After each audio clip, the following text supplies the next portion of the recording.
Olá, pessoal! Sejam todos bem-vindos ao nosso primeiro fórum, onde a gente vai estar dando início às nossas aulas remotas, às nossas atividades virtuais. Sejam então todos bem-vindos e que nesse período de isolamento vocês estejam se guardando nas suas casas. Nós já trabalhamos no início desse bimestre a definição de saúde e doença mental, né? Que a gente sabe que essa definição de saúde ela vai ir além desse completo bem-estar físico, mental e social. Por quê? Porque vai considerar algum comportamento, né? Como que esse indivíduo ele se comporta em relação à idade dele e em relação à cultura que ele está inserido. Então, o doente mental, ele normalmente ele apresenta um comportamento diferente da sociedade, sendo um comportamento esse considerado sem sentido.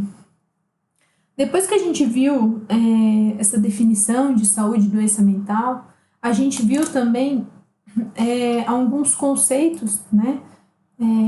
Alguns nomes históricos, na verdade, desculpa, a gente viu alguns nomes históricos de doentes mentais e depois a gente viu todo o contexto histórico da doença mental, que iniciou lá, né, que eu fiz um mapa mental para vocês estarem conseguindo acompanhar, deu início lá na época da pré-história, na idade da pedra e na idade dos metais, quando o homem primitivo ele atribuía primeiramente, né, na idade da pedra, o doente mental associava a forças sobrenaturais, aos maus espíritos que estavam tomando conta desse indivíduo. E já na idade dos metais, os loucos começam a ser valorizados, né, achando que eles tinham um contato direto com algo sobrenatural. Aí, na idade antiga, entre 4.000 anos antes de Cristo, né, não existia ainda espaços destinados aos loucos. Então, quem era rico permanecia nas suas residências, né, com alguns cuidadores, escravos, e os pobres acabavam circulando pelas ruas. Mas a sociedade em geral atribuía as agitações dos loucos a forças sobrenaturais. Então, esse indivíduo, esse doente mental, ele era visto como um problema familiar e social. Tá? Aí, na terceira fase, na Idade Média, do século V ao XV, né, a loucura ela ainda continua sendo sinônimo de uma possessão demoníaca, né?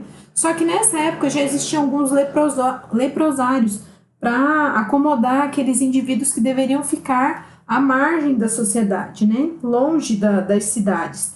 E esses leprosários começaram a ficar em regiões distantes e começavam a acomodar alguns loucos. Nessa época também, na Idade Média, a gente ouve falar muito do nau dos loucos, que eram aqueles barcos que estavam transportando os sujeitos doentes mentais de cidade em cidade. Só no final da Idade Média que foi começar a ter uma nova visão sobre essa pessoa com doença mental, pensando em autonomia, em direitos, né? Mas ainda a passos muito lentos. Já na Idade Moderna, o louco ele não trabalhava, então eles diziam que eles não produziam riquezas, então eles eram considerados pessoas marginais, improdutivas. E ainda tinham muitos hospitais que acomodavam muitas pessoas, inclusive os loucos, então acabava sobrecarregando esse serviço. Daí nessa época a gente não pode esquecer de falar do médico, né? Foi um dos pioneiros em saúde mental, que é o Philip Pinel. Ele começou a observar que era necessário atribuir ou colocar esses loucos em um ambiente específico, ou seja, ele fazia esse sistema asilar que a gente diz hoje, né? Só que a gente tem que ver assim que apesar de ser considerado uma reforma, né? Essa reforma, para a época, pode ter trazido alguns benefícios, mas, na verdade, ao invés de ele estar libertando os loucos da rua, ele estava asilando esses loucos em ambientes hospitalares, né? Já na idade contemporânea, eles começam a contestar muitas coisas que Píleo falou, né?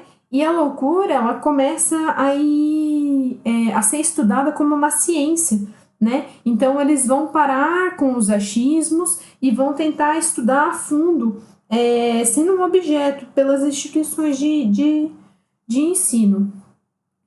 E na década de 70, né, a gente tem Franco Basaglia, que foi um médico italiano que a gente fala que ele rompeu aí, né, ele rompeu aí com as grades que acorrentavam os doentes mentais. Ele chegou a fechar, né, um hospital grande, Trieste, na Itália, e ele veio para o Brasil para a primeira conferência de saúde mental, né? Ele começou a falar que deveria ter melhores condições de hospedagem e de cuidado para esse doente mental. Daí, para finalizar nessa parte, nesse contexto histórico, foi adotado então pela OMS, né, pela Organização Mundial da Saúde, uma reestruturação da atenção psiquiátrica, em que vários países deveriam centralizar, né, essa assistência prestada, garantindo dignidade e direitos humanos e civis para o doente mental.